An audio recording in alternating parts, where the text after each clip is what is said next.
सिमरन जी, पंडित नरेश अग्रवाल जी,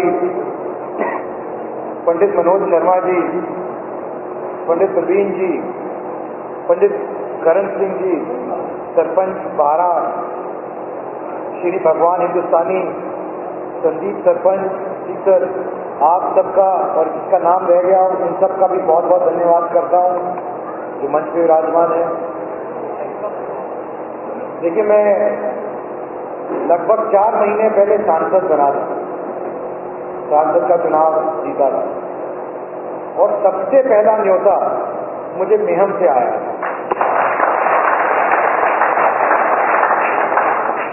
सबसे पहले तो मैं आप सबका धन्यवाद करना चाहता हूँ कि आपने मेरा मान सम्मान किया, सत्कार किया, मेरा हौसला अफजाई की और मुझे आपके बीच में आकर ऐसा लग रहा है कि जैसे मैं अपने घर में, अपने परिवार में, अपने भाइयों और बुजुर्गों के बीच में आया हूँ, तो उसके लिए बहुत बहुत दिल की गहराइयों से धन्यवाद। देखिए, जिस तरह की समाज सेवा और जिस तरह की सोच लेकर पंडित विनोद शर्मा जी ने अपने सार्वजनिक जीवन में काम किया है, समाज के लिए, क्षत्रिय बिरादरी के लिए, लोगों की भलाई के लिए, डेवलपमेंट का काम, अलग बच्चों को नौकरी दिलाने का काम, उनके हक और हकूक की लड़ाई लड़ने का काम किया है, सरकारी प्रक्रिया में पारदर्शिता लाने का काम किया, उसकी लड़ाई लड़ी। मैं उन्हीं के दिखाए हुए रास्ते पे आगे बढ़ूंगा। आज जो मैं एक सांसद के तौर पर आपके सामने खड़ा हूं, ये उनके और आपके आशीर्वाद की वजह से है कि मैं एक सांसद के रूप में आपके सामने खड़ा हूं। मैं आप लोगों को आश्वासन देना चाहता हूं कि जिस तरह के भाव से, सेवा भाव से पंडित विनोद शर्मा जी ने काम किया है, उन्हीं के दिखाए हुए रास्ते पे मैं भी काम करूंगा, आप लोगों के लिए काम करूंगा, आपके साथ काम करूंगा।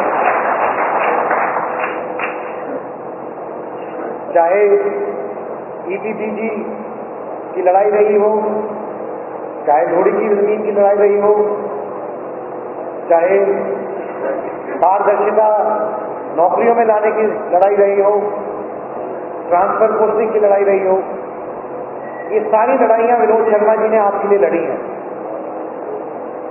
और आज मैं तो ये मानता हूं कि उन्हीं के दिखाए हुए रास्ते की वजह से ऐसा संभव हो पाया कि आज मैं सांसद बना हूं।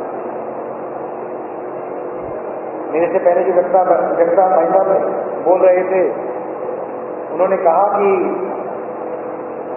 ब्राह्मण क्षत्रिय बिरादरी को साथ लेके चलता है। सही बात, बिल्कुल। आप देखिए, इसका सबसे बड़ा परिणाम मेरा चुनाव था। मेरे चुनाव में क्षत्रिय बिरादरी ने मेरा साथ दिया, सबने मेरा साथ दिया।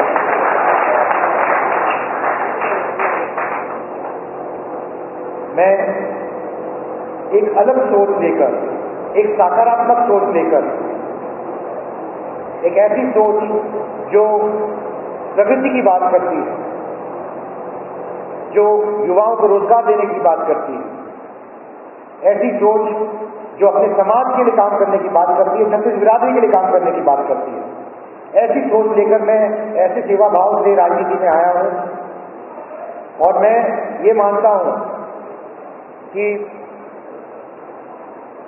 मैं एक वाकया आप लोगों के साथ साझा करता हूं। जब मुझे न्योता मिला मेहम पे आने का, तो मेरे साथ मेरा एक निजी दोस्त बैठा हुआ।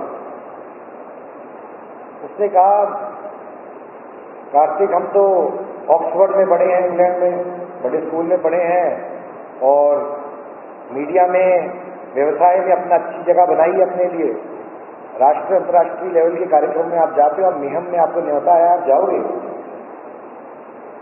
तो मैं मुस्कुराया नहीं।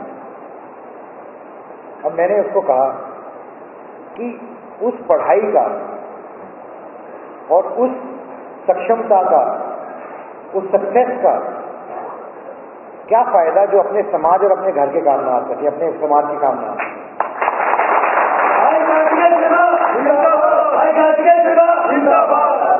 मैं अपने युवा भाइयों, बहनों और साथियों से भी एक अपील करना चाहूंगा आज आपके माध्यम से कि सबसे बड़ा दायित्व हमारा अपना भगवान के से भी पहले अपने माता पिता के थ्रू, हमें अपने माता पिता को भगवान से भी ऊपर की दर्जी देनी चाहिए। ये हमारा शिष्टाचार है, संस्कार है। अगर हम रामायण की बात करें, अगर हम अभी विजयदशमी की है उसकी बात करें, तो उसमें हम जब भगवान श्री राम की बात करते हैं तो उनकी संज्ञा जो भगवान श्री राम को दी गई है वो पुरुषोत्तम मर्यादा राम की संज्ञा दी गई है, जो कि मर्यादित होने की संज्ञा दी गई है।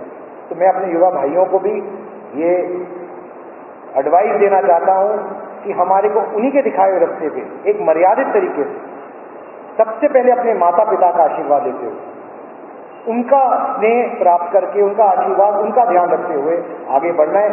चाहे आप कितने सक्सेसफुल हो जाए, कितने सफल हो जाए जिंदगी में, सबसे पहले माता पिता का आशीर्वाद लेना चाहिए। मैं बहुत ज्यादा ना समय लेते हुए कुछ ही बातें आपके सामने रखना चाहता हूं। मैं बात रखना चाहता हूं हमारे देश की दशा दिशा की, प्रदेश की दशा दिशा की।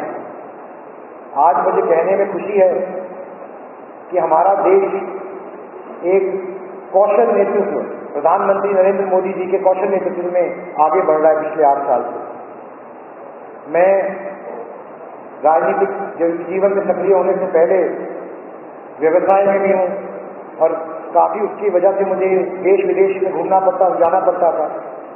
मैं आपको बताना चाहता हूं कि एक भारतीय नागरिक के तौर पर भारतीय पासपोर्ट के साथ जब हम विदेश में जाते हैं तो अब हमारे को जिस तरीके से देखा जाता है, सोचा जाता है, हमारे बारे में समीक्षा की जाती है, दुनिया का संदर्भ और देखने का तरीका हमारे बारे में पिछले 8 साल में बदल गया है।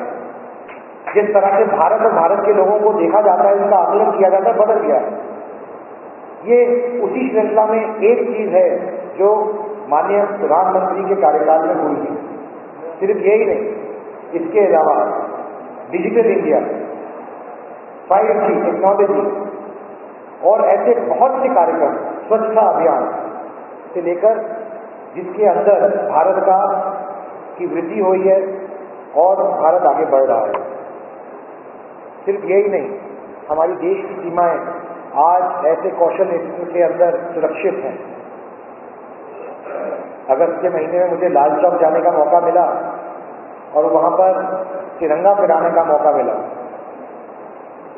ये मौका इसलिए हो पाया क्योंकि जो सिक्योरिटी व्यवस्था है देश की, आज वो हमारे को ऐसी परिस्थिति बन पाई कि हम एक नागरिक वहां जाकर, सांसद के तौर पर, एक नागरिक के तौर पर जाकर आप एक तिरंगा लगा सके। ऐसा कौशल नेतृत्व हमारे प्रधानमंत्री जी का। सिर्फ इतना ही नहीं, राज्य में भी हमें एक अच्छी छवि, साफ छवि के मुख्यमंत्री मनोहर लाल खट्टर जी के रूप में मिले हैं।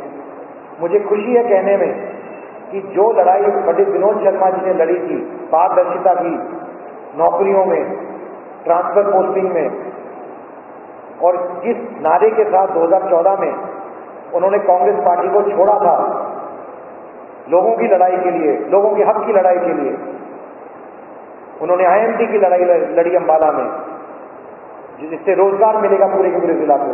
उन्होंने और बहुत सारी लड़ाइयां लड़ी। मुझे आज कहने में खुशी है कि भारतीय जनता पार्टी के मुख्यमंत्री और प्रदेश के यशस्वी मुख्यमंत्री जी ने उसमें कई कामों को कार्यान्वित करने का काम किया, जहां पे उन्होंने पारदर्शिता लाने का काम किया नौकरियों के अंदर, उन्होंने इंटरव्यू सिस्टम खत्म करने का काम किया नौकरियों के अंदर। ये डिमांड पंडित विनोद शर्मा जी ने सबसे पहले रखी थी 2014। हमारे बच्चों में प्रतिभा की कमी नहीं है, अवसर और मौकों की कमी है। कम से कम प्रतिभा पे मौका मिलेगा तो वो कम से कम आगे तो बढ़ पाएंगे। ये पारदर्शिता लाकर उन्होंने बच्चों को अवसर देने का काम किया। मैं ये भी कहना चाहूंगा, देखिए हरियाणा 3 चीजों के लिए मशहूर है, अपने वीर सैनिकों के लिए, अपने खिलाड़ियों के लिए और अपनी किसानी के लिए और किसानों के लिए। एक तरफ तो हमने देश के अन्न भंडार भरे हैं हमारे किसानों ने, दूसरी तरफ हमारे सैनिकों ने अपनी जान की आहुति देकर, बलिदान देकर सीमा की सुरक्षा की है, और तीसरी तरफ हमारे खिलाड़ियों ने प्रदेश का और देश का नाम ऊंचा किया। जब हमारे प्रदेश से कोई खिलाड़ी कोई मेडल जीतता है और तिरंगा ऊपर जाता है तो उसको देखकर सिर्फ गांव, जिला या प्रदेश नहीं, पूरे देश का सर झुकता है। ऐसी प्रतिभा है हमारे प्रदेश के युवाओं के अंदर। तो हमारे युवाओं को अवसर चाहिए, मौके चाहिए, प्रतिभा की कमी नहीं है। मैं आज इस मंच से आप लोगों को आश्वासन देके जाता हूं कि मैं अपनी समय का और अपनी राजनीतिक पारी का आधे से ज्यादा हिस्सा सिर्फ युवाओं को अवसर दिलाने के लिए कमिट करके जाता हूं कि मैं उनके लिए काम करूंगा।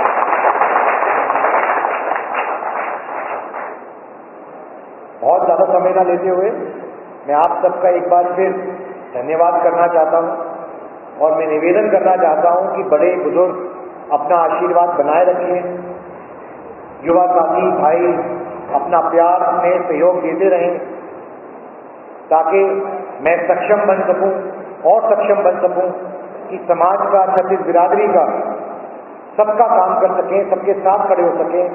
बहुत बहुत धन्यवाद। परशुराम जी की जय। जय भारत, जय हरियाणा।